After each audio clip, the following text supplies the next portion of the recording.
as we learn and as we go along, we will understand that the future will bring new opportunities, and those entrepreneurs and those businesses that are gearing themselves for the future will probably thrive in the future environment.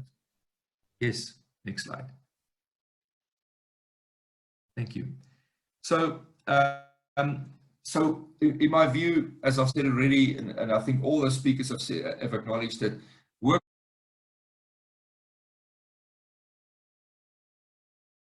but in what format? I favor a blended approach where we have some remote work and some office connection. So the client I alluded earlier, they are looking for a shared space where we will have a rotational kind of like at home, at office environment, but maybe every Friday we're going to get together for 2 hours. And that 2 hours is then spent on how things are going, what are the big projects we need to work on, and then we will finish it off with maybe something of a social nature. So I think employees will want to have some sort of connection with the office, also to help them also stay sane with, you know, getting away from the home. And what I call office socialization, because your colleagues become your friends, your colleagues become the people that you sometimes confide in. They the people that you can just go and blow off steam with. So yeah, I think that that's something necessary for the future.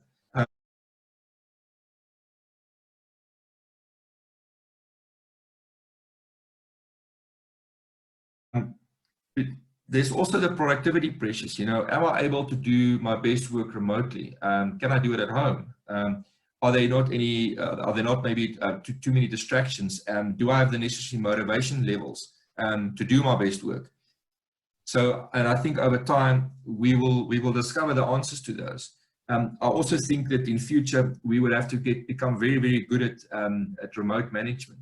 New skills for organizational leaders and employees. How do we manage employees, and how do we measure those outputs of our staff? Our home spaces will need to be reimagined. You will want to have a workplace that is a work space versus a personal space.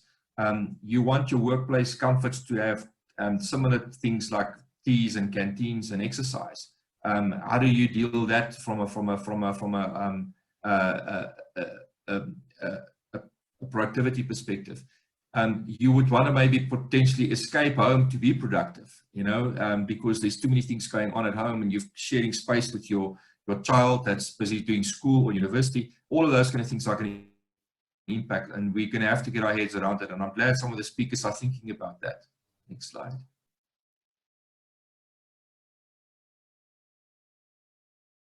Also, there will be opportunity for new business models and new products. So reinvention of organizational products and services. For example, the clothing industry, clothing industry, of some parts of the clothing industry have reinvented themselves. They're making masks, they're making PPE equipment, that kind of thing. And that's just one example of how you can change your business model for what's required. We might even have to look at the adoption of new business attitudes, what you can unlearn and learn again. So what do we need to unlearn to get ourselves for the future? I was recently interviewed by another organization that specializes in this type of work. And it's fascinating how the process of unlearning to learn new skills for the future. I do believe one of the opportunities for the future is business process outsourcing.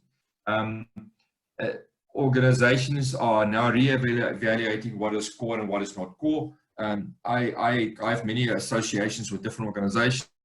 We get payroll queries on outsourcing. We get HR queries on outsourcing, different aspects of HR outsourcing, for example. And I call it the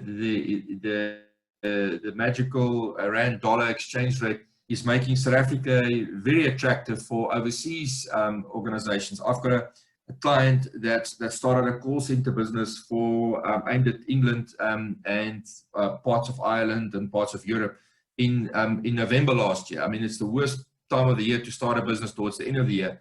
And then COVID hit for them. They are flying, they are thriving. The client loves South Africa. They like the people's attitude, contrary to what we sometimes see, but they like the employees' attitude. And these guys are simply going flat out, and they are doing really, really well. There's also the notion of the augmented workforce. In other words, people that you bring in for a project that they do a project and they move on again. So there's project management work that I think will become important in the future. Then also, I think niche businesses, e-commerce. Reading this morning on Forbes magazine, there are 3 other competitors busy taking their money away, taking the lunch away from Amazon. Amazon has had a great run and they've done fantastically well, but there are three other competitors that are starting to look at their lunch. Then WebEx, I think that will come as well. Experiences for social interactions. I've got a colleague of mine, a friend of mine that's bought a business and they're developing and they're doing well, where they're doing online trade shows. I won't mention the one trade show that they've attended and they won, which is maybe will elicit different views. But for example, Formula E, the electric version of Formula One racing, that's going to be shown on their platform, and it's built with the whole customer, the whole experience of people that are sitting on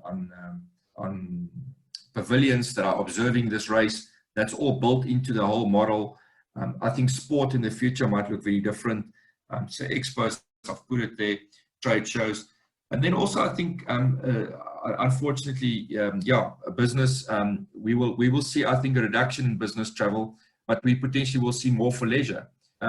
We will also potentially see commercial travel or private travel being pitched against commercial travel because of social distancing. We've already saw some of the private aircraft charter companies in the world making big noises about, don't worry about big airports and lots of people, fly with us and we'll work on a price that's accommodating and all of that kind of stuff to get you to this destination. So possibly a future business venture for people there. Then it needs not to be said, but the tech industries have thrived and will thrive probably in the future. And that's just simply as a factor of businesses that need better communication and wanted to stay connected to the world.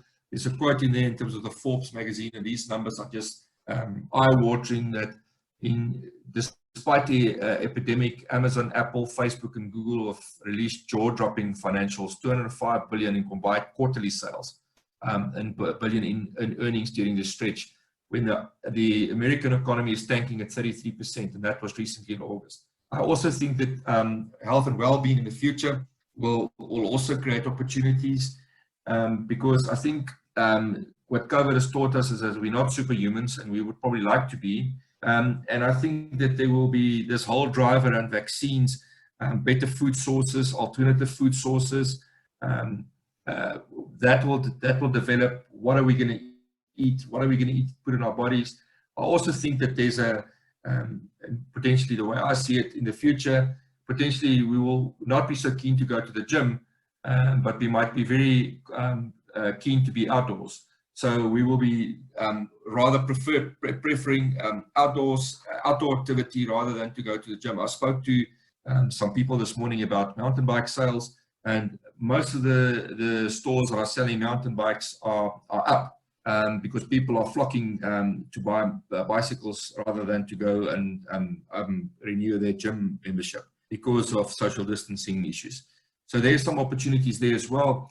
And I think it will shape the way we conduct ourselves in the future. We'll probably predict the kind of businesses we will have in the future. Next one.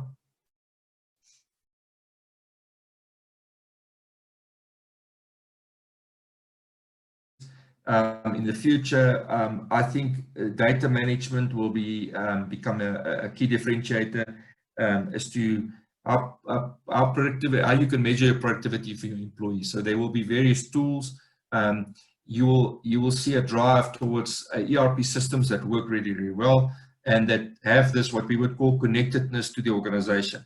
How do I interface? How do I produce work? How do I measure the work? How do I make sure that the kind of stuff that I do is what the organization requires. As we said already, learning and development, that will be online, remote, and then AI, artificial intelligence, I think is going